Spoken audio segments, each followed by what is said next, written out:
अपना radio 96.9 FM.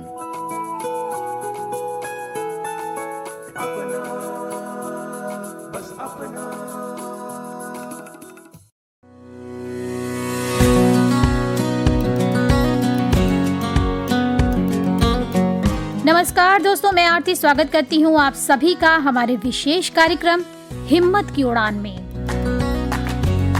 दोस्तों, आज 3 दिसंबर है और आज है अंतर्राष्ट्रीय दिव्यांगजन दिवस। हर साल 3 दिसंबर को मनाया जाने वाला अंतर्राष्ट्रीय दिव्यांगजन दिवस केवल तारीख नहीं, ये एक आईना है, एक ऐसा आईना जिसमें साफ दिखता है कि समाज में बराबरी की बातें तो बहुत होती है, लेकिन असल बराबरी अभी भी दूर है। तो आज हम उसी दूरी को समझेंगे और ये भी जानेंगे कि उस दूरी को कैसे कम किया जा सकता है। आज हम बात करेंगे दिव्यांग व्यक्तियों की जरूरतों की, अधिकारों की, संघर्षों की और उनके बदलाव की, जो अभी होना बाकी है। तो हर साल 3 दिसंबर को दुनिया भर में अंतर्राष्ट्रीय दिव्यांगजन दिवस मनाया जाता है। इस दिन को मुख्य रूप से दिव्यांगों के प्रति लोगों के व्यवहार में बदलाव लाने और उनके अधिकारों के प्रति जागरूकता करने के लिए मनाया जाता है। विकलांग दिवस विकलांग व्यक्तियों के प्रति संवेदना, आत्मसम्मान और उनके जीवन को बेहतर बनाने के समर्थन के उद्देश्य से मनाया जाता है।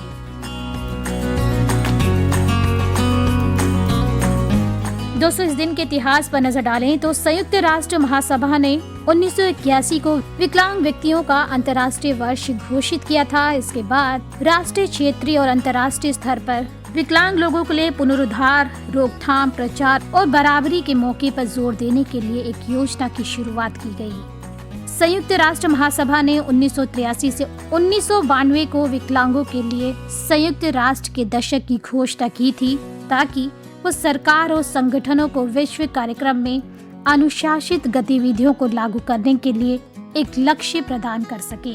इसके बाद से ही 1992 में 30 दिसंबर विश्व दिव्यांगजन दिवस के रूप में मनाया जाने लगा। तो दोस्तों, अधिकतर लोग ये नहीं जानते हैं कि उनके आसपास में कितने दिव्यांग लोग हैं, समाज में उन्हें अधिकार मिल रहे हैं या नहीं। अच्छी सेहत और आत्मसम्मान पाने के लिए उन्हें समाज में मौजूद अन्य लोगों की मदद की जरूरत है, लेकिन आमतौर पर लोग ऐसा नहीं करते हैं। इसलिए उनकी वास्तविक स्थिति के बारे में सामान्य लोगों को बताने और जागरूक करने के लिए अंतर्राष्ट्रीय दिव्यांगजन दिवस मनाया जाता है।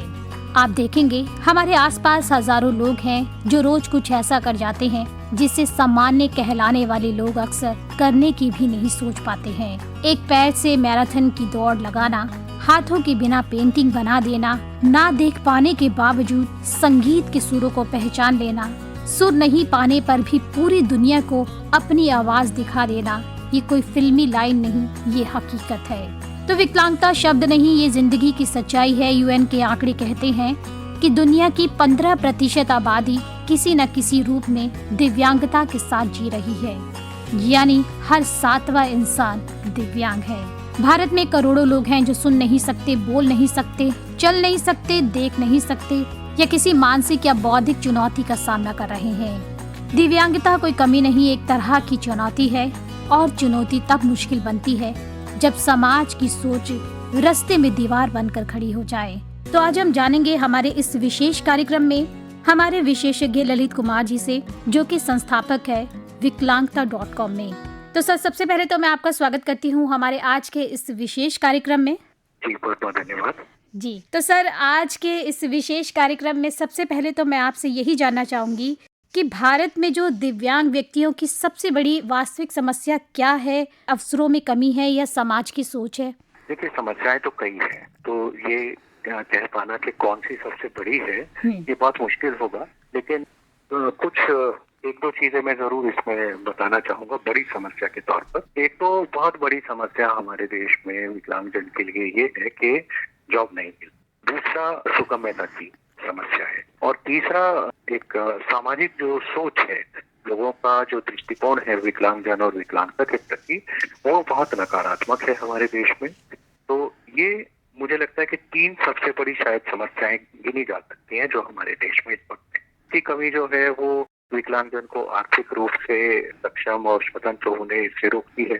समाज की सोच जो नकारात्मक है वो विकलांगजन को समाज से एक्सक्लूड कर देती है, समाज से एक किस्म से निष्कासित कर देती है।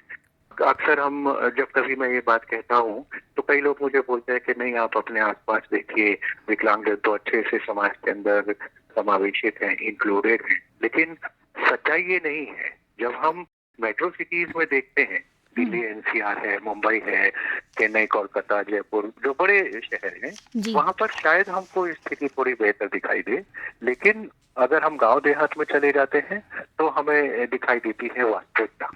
और जैसा कि कहा जाता है कि भारत तो गांव का ही देश है, भारत गांवों में ही रहता है। तो गांव देहात में जब आप जाकर देखेंगे तो समाज का जो नकारात्मक रवैया है विकलांगजन और विकलांगता के प्रति, वो वहां जाके उसकी सत्यता पता लगती है और हमें पता लगता है किस तरीके से समाज विकलांगजन को एक किस्म से निष्कासित करके रखता है। तो जो आपने समस्याओं की बात की, वो ये सभी है। तो आपको क्या लगता है कि हमारे देश में दिव्यांग अनुकूल इंफ्रास्ट्रक्चर की स्थिति कितनी खराब है और कौन सा सेक्टर जो है वो सबसे पीछे है? देखिए, जैसे मैंने सुगम्यता की बात की कि सुगम्यता तो एक बड़ी समस्या हमारे देश में है, और जो इंफ्रास्ट्रक्चर पर काम हो रहा है उसमें मैं कहूँगा कि ऐसा नहीं है कि हमने अभी तक कुछ किया नहीं है। बेबी स्टेप्स जिनको हम कह सकते हैं, वो हमारे सरकार ने, समाज ने उठाने शुरू कर दिए हैं। लेकिन एक अच्छे सुगम्य समाज और एक अच्छे इंफ्रास्ट्रक्चर तक पहुंचने के लिए अब एक बहुत लंबी यात्रा बाकी है। बड़े शहरों में हमें बेहतर सुगम्यता दिखाई देती है, लेकिन छोटे शहरों, कस्बों में वो सुगम्यता जीरो है। बहुत सारे विकलांगजन जो है अपने घर से बाहर इसलिए नहीं निकल पाते क्योंकि बाहर का जो वातावरण है, जो एनवायरनमेंट है, वो सुगम्य नहीं है, एक्सेसिबल नहीं है। तो सर, जो व्यक्ति दिव्यांग है और उनके परिवार में जो भी लोग हैं, क्या उनसे भी कोई सामान्य गलतियां होती है जिसकी वजह से उस व्यक्ति का आत्मविश्वास जो है वो टूटता है? हाँ, बिल्कुल। जो परिवार है वो भी समाज का ही एक हिस्सा है। परिवार की सोच अक्सर आसपास के समाज से प्रभावित होती है। तो हम ये देखते हैं कि अक्सर परिवार भी विकलांगजन के केस में कुछ ऐसी गलतियां जरूर करते हैं जिससे कि उस व्यक्ति का जीवन, जो कि विकलांगता के कारण पहले ही बहुत चुनौतीपूर्ण हो चुका है, वो और ज्यादा चुनौतीपूर्ण हो जाता है। उदाहरण के लिए शिक्षा को ले लीजिए। बहुत सारी जगह जो विकलांग बच्चे होते हैं उनको माता पिता स्कूल नहीं भेजना चाहते, उनको बोझ की तरह देखा जाता है कि अब इसको तो विकलांगता हो गई है, अब इसका तो कुछ हो नहीं सकता। तो इस तरह की जो सोच है वो विकलांगजन के भावी जीवन को और ज्यादा मुश्किल बना देती है। और एक जो जनरल बात है, ये जनरल नकारात्मक जो रवैया है वो हर पक्ष में अपना प्रभाव डालता है।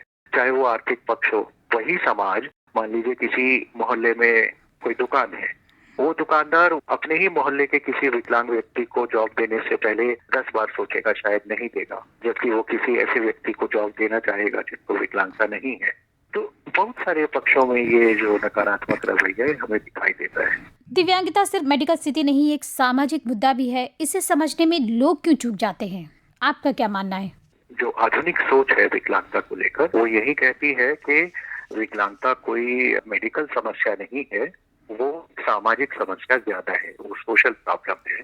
अगर हम अपने सोसाइटी को, अपने वातावरण को बेहतर बना दे तो विकलांगता का प्रभाव है वो अपने आप ही खत्म होने लगता है। ये आधुनिक सोच है।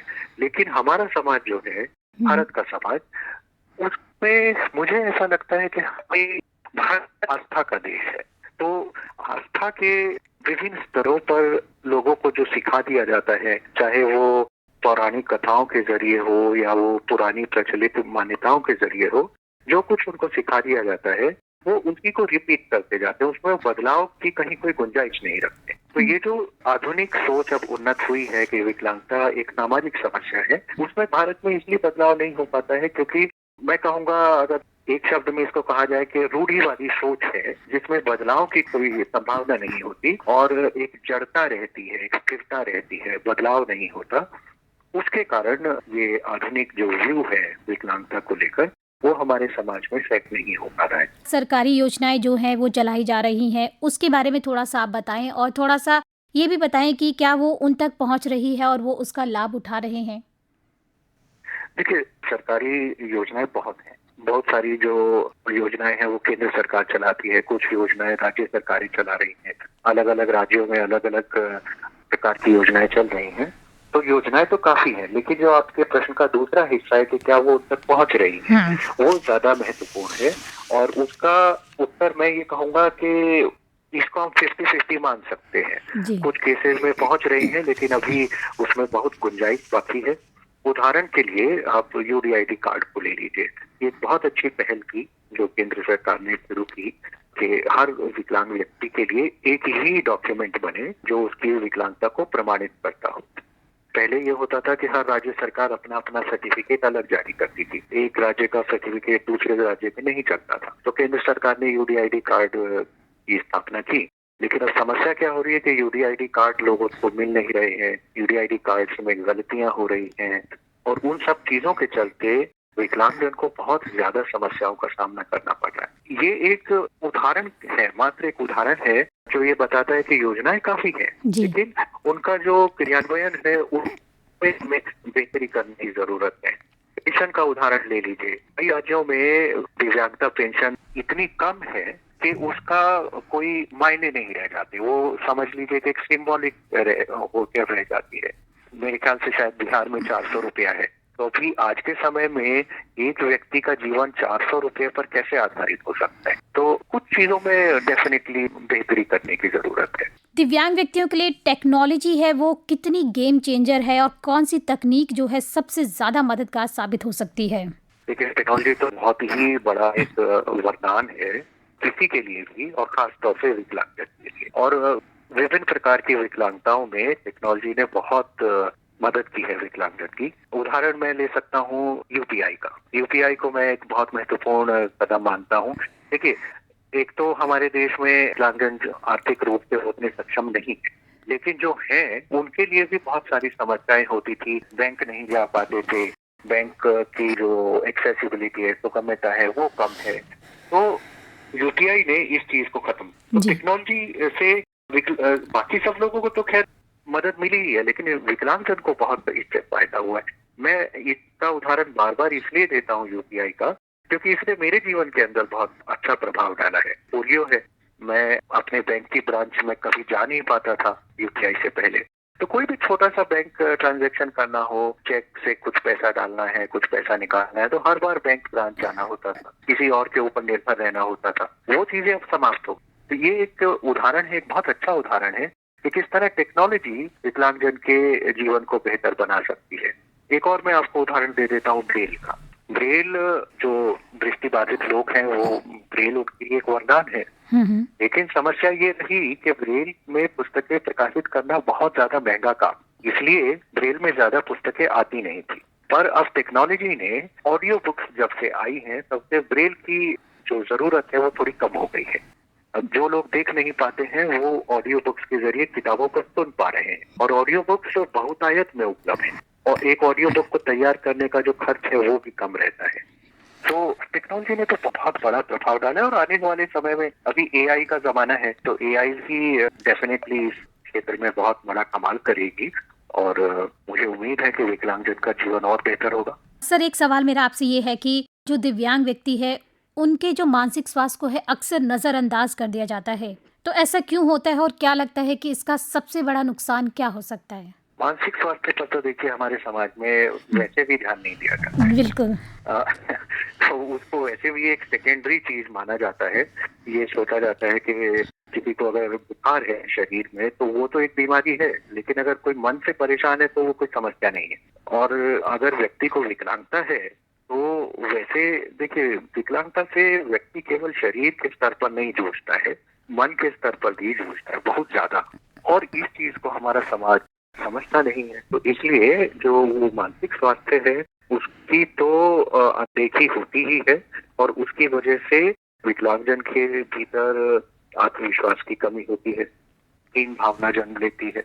और इन चीजों को अगर समय से टैकल नहीं किया जाए तो फिर ये चीजें जो है ताउम्र मन के भीतर बैठ जाती हैं, और जब कोई विकलांग बच्चा बड़ा होता है तो वो उस तरह से विकसित नहीं हो पाता है एक व्यक्ति के रूप में, एक नागरिक के रूप में, जैसा कि उसको होना चाहिए, जितनी उसके अंदर क्षमता है। तो मानसिक स्वास्थ्य पर ध्यान बहुत कम है हमारे समाज का। मैं चाहूंगा कि इस बारे में हमारा समाज कुछ सोचे, ना केवल विकलांगजन के संदर्भ में बल्कि इन जनरल ऑल। बिल्कुल सही कहा सर आपने कि मानसिक स्वास्थ्य अगर हमारा अच्छा होता है तो उसकी वजह से हमारे अंदर पॉजिटिविटी आती है, और हो सकता है हम जो चीजें हैं जल्दी जल्दी ग्रैब करें और हम जल्दी से ठीक भी हो जाएं। तो सर, अब एक आखिरी सवाल मेरा आपसे ये है कि समाज में असल बदलाव लाने के लिए सरकार, परिवार, स्कूल या मीडिया, ये किसकी जिम्मेदारी जो है सबसे अधिक है? और जो हमारे सुनने वाले जो श्रोता हैं, आज के इस खास दिवस पर आप उन्हें क्या संदेश देना चाहेंगे? जिम्मेदारी तो सभी की साझी, इसमें ये नहीं कहा जा सकता कि किसकी जिम्मेदारी अधिक है। सभी की साझा जिम्मेदारी है। परिवार, सरकार, समाज, सबकी, स्कूल, शिक्षक, सभी की जिम्मेदारी है और सभी को अपने अपने रोल को निभाना चाहिए। जहाँ तक संदेश की बात है तो मैं विकलांगजन को, अपने सभी साथियों को एक संदेश जरूर देना चाहूंगा कि अपने जीवन में हमेशा हमेशा सकारात्मक रहें, शिक्षा पर ध्यान दें। शिक्षा के बिना विकलांगता से जूझ पाना बहुत ज्यादा मुश्किल हो जाता है और साथ ही समर्थ बने। जहाँ तक संभव हो कोई ना कोई काम करने की कोशिश करें। इसके लिए आपको चाहे जितना भी संघर्ष करना पड़े पर करें, क्योंकि अगर हम ठीक रूप से सक्षम नहीं हो पाते हैं तो हमें समाज में वो सामान्य व्यक्ति भी नहीं मिल पाता है। तो इसलिए शिक्षा और आर्थिक स्वतंत्रता, ये दो चीजें हैं जो आपका लक्ष्य होना चाहिए। ललित जी, आप मेरे साथ इस कार्यक्रम में जुड़े और आपने बहुत ही महत्वपूर्ण विषयों पर चर्चा करी और हमारे साथ बातें साझा की, इसके लिए आपका बहुत बहुत धन्यवाद। तो दोस्तों, दिव्यांग लोग सिर्फ लड़ते नहीं, हर दिन जंग जीतते हैं। जिन चुनौतियों की हम कल्पना भी नहीं कर सकते, वे लोग बिना शोर किए जीते हैं। दिव्यांगता जीवन का एक रूप है, किसी का दोष नहीं, किसी का अपराध नहीं। जरूरत है सिर्फ दो चीजों की, समझ और सिस्टम।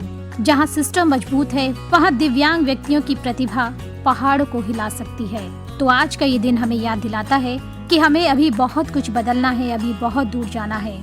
तो इसी के साथ मैं आरती अब लेती हूँ आपसे अनुमति और चलते चलते यही कहूंगी कि समाज वही है जो सबको साथ लेकर चले, ताकत वही है जो कमजोरियों को समझकर आगे बढ़े। तो सभी को मेरा नमस्कार और आप सुनते रहिए अपना रेडियो 96.9 FM।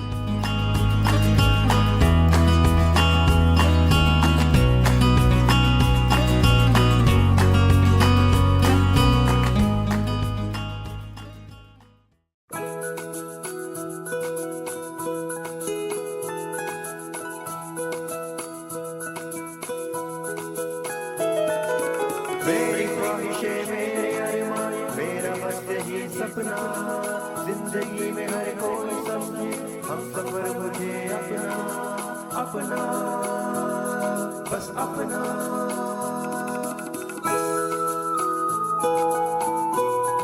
अपना रेडियो 96.9 FM